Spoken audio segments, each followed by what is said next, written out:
ওই ছাত্রলীগ যুবলীগ আওয়ামী লীগের সন্ত্রাসীরা তারা এখনো বিভিন্ন দিক থেকে আমাদেরকে দেখে আর মুচকি হাসে। ওই গোপালগঞ্জে যে খুনির দোষররা এখনো ঘাপটি মেরে আছে তাদেরকে আইনের আওতায় বিচার করতে হবে। পুলিশকে স্পষ্ট ভাবে বলতে চাই, পুরো বাংলাদেশে আমাদের এই যোদ্ধাদের ফ্যাসিস্ট বিরোধী আন্দোলনকারীদের নিরাপত্তা যদি না দিতে পারেন তাহলে ওই চেয়ারে কোন আইন শৃঙ্খলা রক্ষাকারী বাহিনীর বসে থাকার কোন অধিকার নেই। এই শহীদ মিনার থেকেই চুক্তি কোটা সংস্কার আন্দোলন শুরু হয়। এই শহীদ মিনার থেকেই শত শত ভাইয়ের রক্তের উপরে লাশের উপরে দাঁড়িয়ে এক দফা ঘোষণা হয়। আগস্ট 5 এই আগস্ট 5-এই বাংলাদেশের ছাত্র জনতার ঐক্যবদ্ধ লড়াইয়ে খুনি হাসিনা দেশ থেকে পালিয়ে যায়। ওই জুন 5 থেকে আগস্ট 5-এর যে লড়াই, সে লড়াই কি শেষ হয়ে গিয়েছে? আমাদের সংগ্রাম কি শেষ?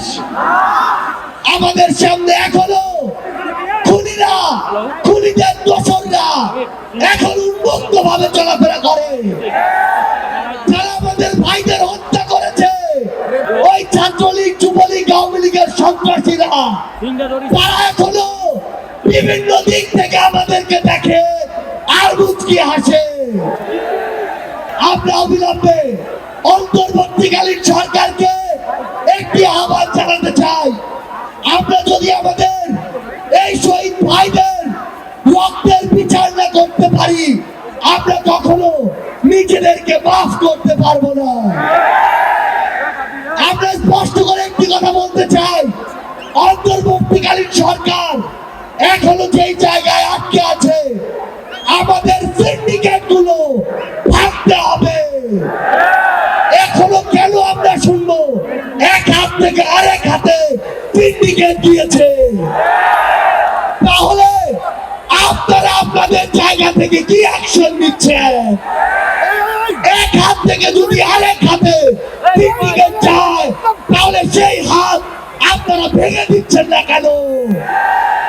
আমরা অন্তর্বর্তীকালীন সরকারকে আরেকটি স্পষ্ট আহ্বান জানাতে চাই, সেটি হচ্ছে আমাদের এই বাংলাদেশ সকল দেশের সাথে বন্ধুত্বপূর্ণ পররাষ্ট্র নীতিতে যাবে, কিন্তু সেই বন্ধুত্বপূর্ণ পররাষ্ট্র নীতির সুযোগে কেউ যদি মাথায় উঠে বসে আমরা তাকে মাথা থেকে মাটিতে ফেলে দিতে বিন্দু মাত্র দ্বিধা করবো না।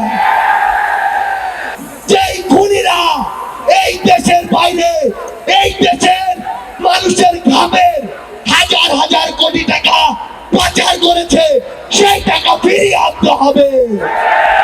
আমরা স্পষ্ট করে বলতে চাই, ওই গোপালগঞ্জে যে খুনির দোসররা এখনো ঘাপটি মেরে আছে তাদেরকে আইনের আওতায় বিচার করতে হবে। গোপালগঞ্জে এখনো কিভাবে আমাদের এই অভ্যুত্থানের যোদ্ধাদের উপরে হামলা হয়, আমরা প্রশাসনকে, পুলিশকে স্পষ্ট ভাবে বলতে চাই, পুরো বাংলাদেশে আমাদের এই যোদ্ধাদের ফ্যাসিস্ট বিরোধী আন্দোলনকারীদের নিরাপত্তা যদি না দিতে পারেন তাহলে ওই চেয়ারে কোন আইন শৃঙ্খলা রক্ষাকারী বাহিনীর বসে থাকার কোন অধিকার নেই। আমরা এই অন্তর্বর্তীকালীন সরকারের কাছে আমরা এই গণহত্যার বিচার চাই। আমরা সিন্ডিকেট থেকে আমাদের মানুষের মুক্তি চাই। আমরা পাচারকৃত অর্থ ফেরত চাই। আমরা দ্রব্যমূল্য নিয়ন্ত্রণ করে মানুষের স্বস্তি চাই। আমরা আহত যোদ্ধাদের সুচিকিৎসা চাই। পরিশেষে শুধু একটি কথাই বলবো, যে শব্দ নিয়ে এত মানুষ রক্ত দিয়েছে, এত মানুষ জীবন দিয়েছে, যে কেউ সেই সচিবালয়ে বসে হোক, পুলিশে বসে হোক, অন্য কোথাও বসে হোক, যদি সেই শব্দের সাথে স্পিরিটের সাথে বিন্দুমাত্র বিশ্বাসঘাতকতা করার চেষ্টা করে তাকে সমূলে উৎপাদিত করতে হবে। আমাদের আবারও দেখা হবে সংগ্রামের লড়াইয়ে অথবা রাজপথের বিজয়ে। ইনকিলাব জিন্দাবাদ।